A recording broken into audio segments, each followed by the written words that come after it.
था इस चीज का कि मैंने अपने मुल्क को ऊपर लेके गया, लेकिन मुझे हमेशा अफसोस होता था कि जब मैं अपने हुक्मरान, कोई बाहर से गोरा आता था, उसके सामने हाथ बांध के खड़े हो जाते थे,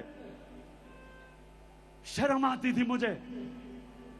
और जब 26 साल पहले पॉलिटिक्स में आया तो ये जो आप सुन रहे हैं, ये आज से नहीं मैं बातें कर रहा। मेरी मोटिवेशन थी कि अल्लाह तूने मुझे कभी मौका दिया तो मैं अपने मुल्क को पैर पे खड़ा करूंगा, एक खुददार कौम बनाऊंगा और कभी किसी के सामने नहीं झुकने दूंगा। हम लोग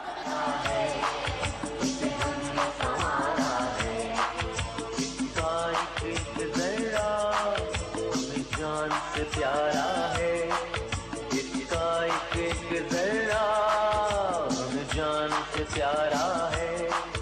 ये देश हमारा है, ये देश हमारा है, ये देश। तो मैं अब जरा आपको वीडियोस दिखाऊंगा, जरा संभल के देखना। इन लोगों की मैं बात कर रहा हूं जो हमें शर्मिंदा करवाते थे,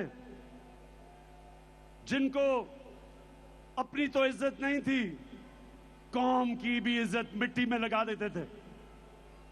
तो सबसे पहले हमारा डिफेंस मिनिस्टर और फॉरेन मिनिस्टर, वो जरा अमेरिका के मुतालिक क्या कह रहा है, जरा दिखाओ। अमेरिका जो है अगर जो है वो चाहे तो इस वक्त पाकिस्तान के लिए इतनी माशी जो है डिफिकल्टीज क्रिएट कर सकता है कि मैं समझता हूँ कि हो सकता है हम जो हमारा ऑयल बिल जो है अदा करने के लिए हमारे पास पैसे न रहे। ऑलरेडी जो माशी हालात जो है हमारे इंतहाई मखदूश हैं।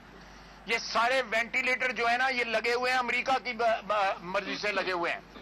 अमेरिका चाहे तो ये सारे के सारे जो हमें जो इस वक्त ड्रिप्स लगी हुई हैं या वेंटिलेटर लगे हुए हैं, पाकिस्तानियों, ये डिफेंस मिनिस्टर, फॉरेन मिनिस्टर ये कह रहा है कि अमेरिका ने हमें वेंटिलेटर पर रखा हुआ है, जब चाहे वो खींच दे और हम मर जाएंगे।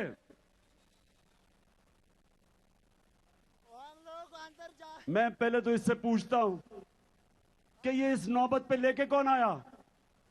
30 साल तो तुम दो खानदान इस मुल्क के ऊपर हुकूमत कर रहे थे, वेंटिलेटर पे डाला किसने?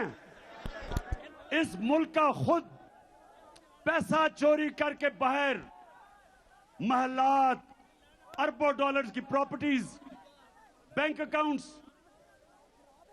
सारे शाहाना लाइफस्टाइल और कौम को मकरूज कर दिया। कौन जिम्मेदार है?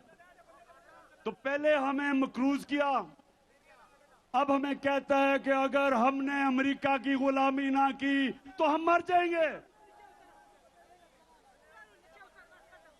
अब जरा मौजूदा प्राइम मिनिस्टर, क्राइम मिनिस्टर, जरा इसकी जरा सुने, जरा ये क्या फरमाते हैं मुल्क का प्राइम मिनिस्टर।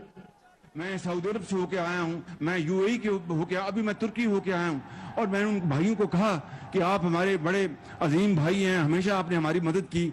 और मैंने यही कहा, जब मैं आया हूँ तो आप समझेंगे शायद ये मांगने आया है। मैं मांगने नहीं आया, लेकिन मजबूरी है हमारा।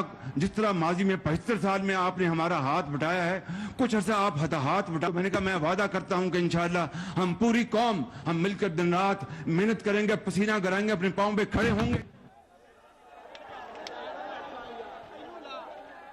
अब मुझे बताएं, पाकिस्तानियों, मुझे बताएं आप कि जब आप मुल्क का प्राइम मिनिस्टर और उस मुल्क का डिफेंस मिनिस्टर ये कहते हैं कि अमेरिका के बगैर हम जी नहीं सकते, तो मुझे बताएं आप सबकी क्या इज्जत होगी?